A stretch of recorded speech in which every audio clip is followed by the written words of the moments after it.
The evening I arrived at Mid-Mo, I had nothing but the clothes I had been wearing. The next afternoon, I was glad to have my older sister visit me.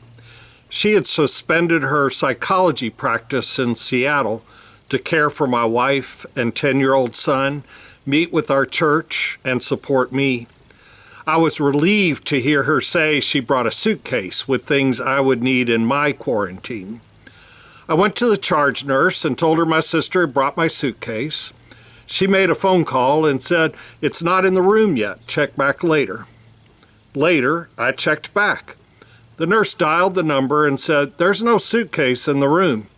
Maybe you misunderstood your sister." After sitting in my stinking clothes for a while, I went back to the charge nurse. "Look, ma'am, I know she brought a suitcase. Would you get it for me, please?" This time she sent an aide. When the aide returned, the nurse said, "If your sister had brought a suitcase, it would have been searched and placed in our storage room. It's not there. Sit down." I pleaded, "But I need my suitcase." She retorted, "I have work to do. Quit interrupting me." As I sat a while, I pondered, calling her Nurse Ratched from One Flew Over the Cuckoo's Nest, or screaming at the nurse's station like Shirley MacLaine in terms of endearment. Then I remembered that Jesus asked hundreds of questions in the Gospels. How could I turn our conflict into a question? Believing it would be my last chance, I asked the charge nurse, "Is there any way we could both be right?"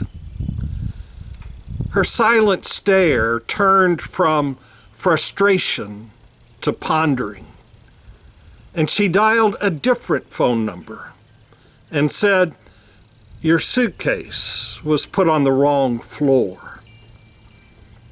Since that day, asking, "Is there any way we could both be right?" has helped me focus on people's needs more than arguments in conflict. Our nation is in conflict about protection from a virus and people needing income. How can both be right? What creative ways can we find to meet the needs of both?